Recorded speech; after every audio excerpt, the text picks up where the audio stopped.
असुरों का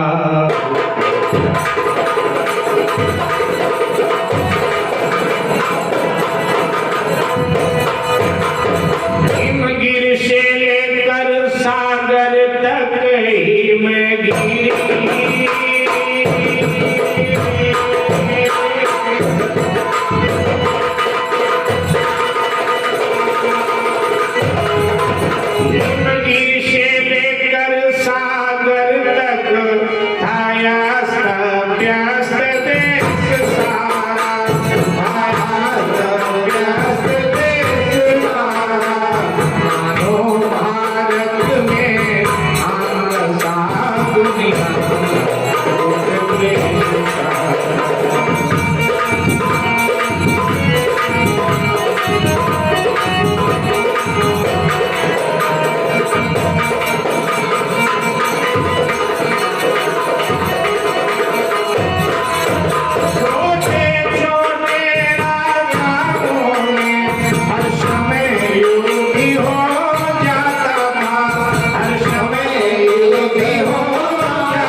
द्वापर युग के अंतिम चरण की घटना है, चौथे चरण की घटना है।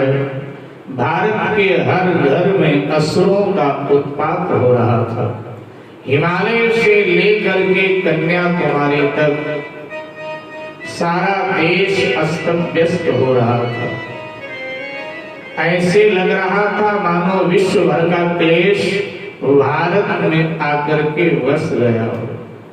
छोटे छोटे राजाओं में निज स्वार्थ की पूर्ति के लिए हर समय युद्ध होता रहता था।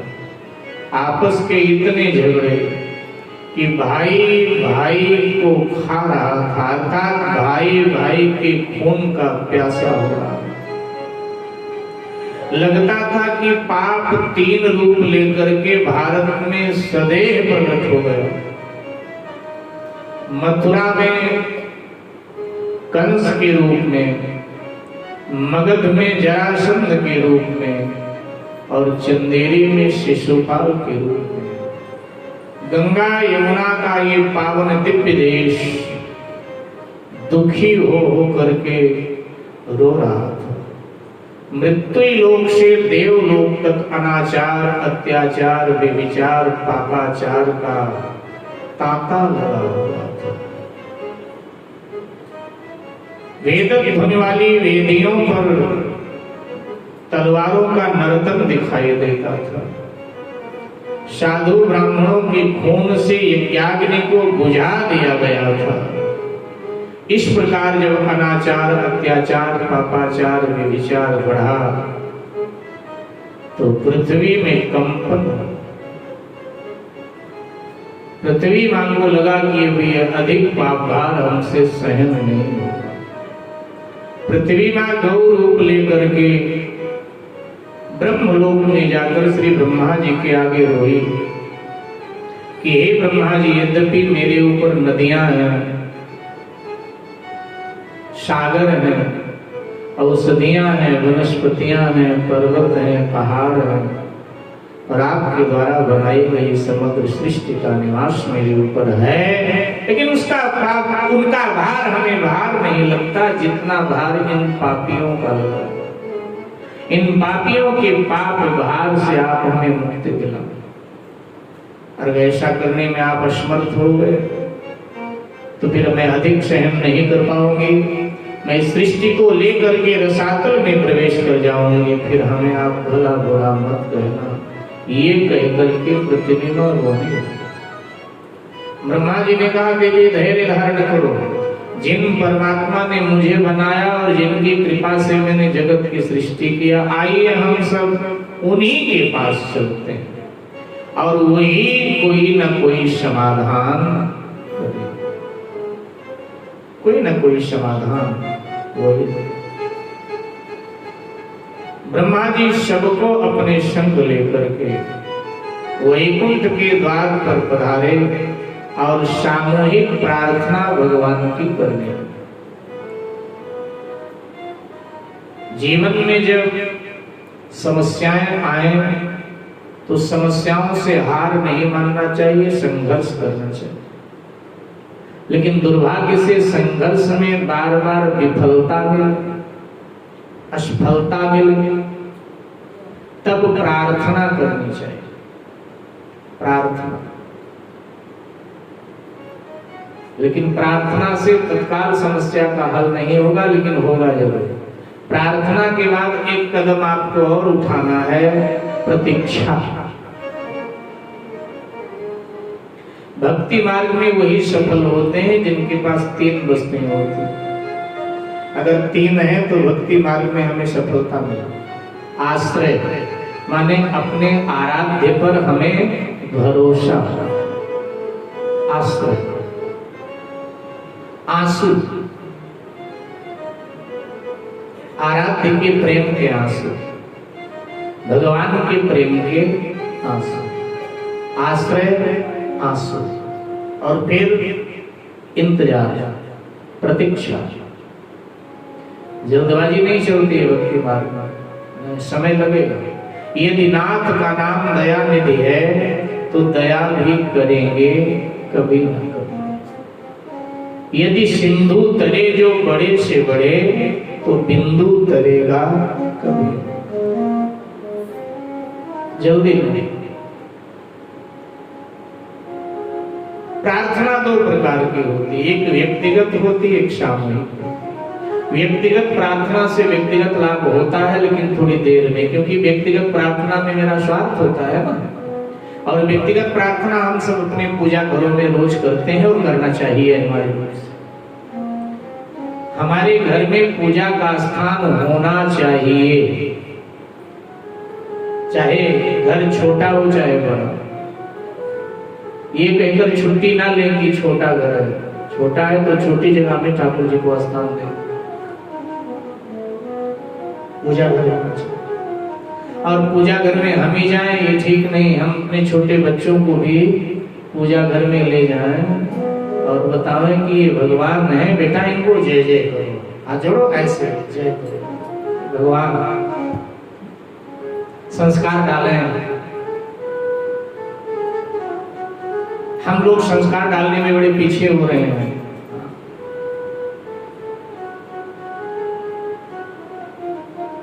हमें दूसरों से थोड़ा सीख लेना चाहिए, अच्छी बात जहां से मिले ले लीजिए। मुसलमानों के बच्चे गोल टोपी लगाने में, ऊंचा पैजामा पहनने में नहीं शर्माते, लेकिन हिंदुओं के बच्चे मंदिर में जाएं, अगर पुजारी जी तिलक लगा दें तो कई बार लगवाते नहीं, लगवा लिया तो रोने लगते हैं और कई बार बाहर निकलते ही पहुंच देते हैं।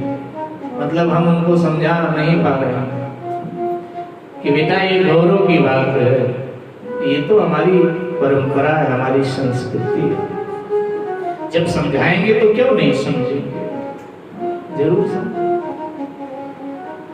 आगे पीछे ठीक है, आपके लिए संभव नहीं है, लेकिन जब कोई पर्व है, कोई त्योहार है, तो कोई जरूरी नहीं कि आप पुजारी जैसे ही तिलक लगाएं। अपने घर में आप अपने आप तिलक लगा के लगाएंगे तो बच्चा बच्चियां पूछेंगी मम्मी ये क्या है, पापा ये क्या है, तो आप बताएंगे ना उनको कि ये है बेटा, ये आओ मैं तुम्हें भी लगा देता हूँ। बच्चे बड़े प्रेम से लगवा लेते हैं, देखते ना कि पापा ने लगा रखा है ना, तो बच्चे बड़े प्रेम से लगवा लेते हैं। धीरे धीरे जब वो समझदार होते हैं उसका महत्व वो समझ जाते हैं, उसके महत्व समझ जाते, तो हमें जरूर करना चाहिए। तो पूजा घर में प्रार्थना हम करते हैं व्यक्तिगत, और एक सामूहिक प्रार्थना। सामूहिक प्रार्थना में पूरे समूह के कल्याण का भाव होता है। और सामूहिक प्रार्थना शास्त्र कहता है कि परमात्मा जल्दी स्वीकार करते हैं। जब जब देश में सामूहिक प्रार्थना हुई है तो उसका परिणाम भी बड़ा सुखद आया है। युग कोई भी रहा हो, सामूहिक प्रार्थना में बड़ा गर्व है, पूरे समूह के कल्याण का। चैतन्य महाप्रभु ने कहा है कि जिस परिवार में परस्पर परिवार की विचारधाराएं मिलती, माने सुमति नहीं कुमति, कुमति को दूर कैसे करें? तो चैतन्य महाप्रभु ने कहा कि परिवार में कुछ दिनों तक सामूहिक भोजन हो और सामूहिक भोजन हो। माने परिवार में 4 सदस्य हैं, 3 सदस्य हैं, 2 सदस्य हैं, एक साथ बैठकर भोजन, सामूहिक भोजन और सामूहिक भोजन। अब हम कहते हैं कि महाराज आपने तो कह दिया, लेकिन हमारे लिए तो संभव नहीं, क्योंकि हम व्यस्त इतना रहते हैं, कहाँ रोज हो पाएगा। तो चैतन्य महाप्रभु ने फिर करुणा किया, फिर कृपा किया। महापुरुष कितनी करुणा करते, उन्होंने फिर कृपा किया, बोले रोज नहीं तो सप्ताह में 1 दिन सामूहिक भोजन। कितनी करुणा किया चैतन्य महाप्रभु। 1 दिन सामूहिक भोजन हो परिवार में, पति पत्नी बेटा बेटी, और अगर सासू ससुर हैं तो वो भी सब एक साथ बैठे भोजन करें, सामूहिक भोजन सप्ताह में 1 दिन, और 1 दिन सामूहिक भजन हो। जिसको जो आता हो सुनाओ भाई, कोई रामायण की चौपाई बोल रहा है, कोई हनुमान चालीसा बोल रहा है, कोई स्तोत्र बोल रहा है, थोड़ा भजन करने आगे भगवान के सामने। भगवान को भी अच्छा लगेगा कि आज बच्चे लोग बैठकर हमारा गुण गा। अच्छा कुछ भी ना आता हो तो 16 बार बैठकर यही बोल लो परिवार के साथ, हरे राम राम राम हरे हरे, हरे कृष्ण कृष्ण कृष्ण हरे हरे। 16 बार यही बोल। जब ये देश मुगलों के अधीन था, तलवार के जोर पर इस्लाम कबूल कराया जा रहा था, तब भारतीय संस्कृति में गुरु नानक देव जी का पदार्पण हुआ। गुरु नानक देव जी ने देखा कि वो भला हिंदू को मुसलमान बनाया जा रहा है, हिंदू टूट रहा है, तो गुरु नानक देव जी ने हमें सूत्र दिया कि संगत में भोजन करो, संगत में भजन करो, क्षमा करें, संगत में बैठकर भजन करो और पंगत में बैठकर भोजन। संगत पंगत की परंपरा हमें गुरु नानक देव जी ने दे दिया, और संगत पंगत की परंपरा ने ऐसा जोड़ा कि जुर्म तो बहुत हुए, लेकिन हमने सहन किया, और आज भी हम सब हैं। कुछ बात है कि हस्ती मिटती नहीं हमारी, सदियों रहा है दुश्मन दौरे जहां हमारा। कुछ बात है कि हस्ती मिटती नहीं, तो हमारी हस्ती मिटी नहीं, मिटाना तो चाहा, क्योंकि हमें मिल गई थी संगत की और पंगत की परंपरा। संगत में बैठकर भजन और पंगत में बैठकर भजन। लेकिन अब देखा जाता है हम संगत से भी दूर और पंगत से भी दूर। कहाँ संगत? मंदिरों में संगत कहाँ है? कोई कभी कथा भागवत हो तो अलग बात है, मंदिरों में संगत दिखाई दे, आगे पीछे कहाँ संगत दिखाई दे? पुजारी जी बैठकर रामायण या गीता या भागवत प्रातः काल वाचन कर रहे होते हैं, लोग जल्दी जल्दी आते हैं, जल पात्र लिया, शिव जी पे जल चढ़ाया, प्रणाम किया और गए, मानो हमने माना कि ये हमारे लिए थोड़ा, ये तो पुजारी जी अपने लिए बोल रहे हैं, खुद बोले खुद सुना। तो पंगत भी हमारी गई। लेकिन किसी भी गुरुद्वारे में जब आप माथा टेकने जाते हैं तो अगर वहां गुरु ग्रंथ साहिब जी का पाठ हो रहा होता है तो संगत वहां आपको मिलेगी। आज भी वहां संगत में भजन है और भोजन पंगत में है, चाहे मंत्री है चाहे संतरी, वहीं टाट पर बैठकर, वहीं पट्टी पर बैठकर भोजन करेंगे। ये नहीं कि मंत्री जी के लिए अलग व्यवस्था होगी, संतरी के लिए वहीं बैठकर, गुरु जी का घर है, यहाँ सब समान। लेकिन हमारे यहाँ पंगत भी गई, संगत भी गई। सीखना चाहिए। सामूहिक प्रार्थना बड़ा हुआ, सब प्रार्थना करने लगे। आइए हम सब भी भाव से प्रार्थना करते हैं। अच्छा, भाव की बहुत जरूरत है।